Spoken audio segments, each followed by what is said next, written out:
গুনাহ গুনাহের সাক্ষী ও প্রভাব। আজকে জানবো এই বিষয়ের উপর।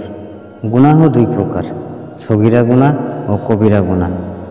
আল্লাহ তার রাসূল সাল্লাল্লাহু আলাইহি সাল্লাম যেসব কাজ করতে কঠোরভাবে নিষেধ করেছেন এবং যেসব কাজের জন্য শাস্তির বিধান অথবা আল্লাহ ক্রোধের ঘোষণা করেছে কবিরা গুনাহ বলা হয়। এমন না হলে তাকে সগীরা গুনাহ বলা হয়। কবিরা গুনাহ কোনো ইবাদতের দ্বারা মাফ হয় না, এর জন্য তওবা করতে হয়।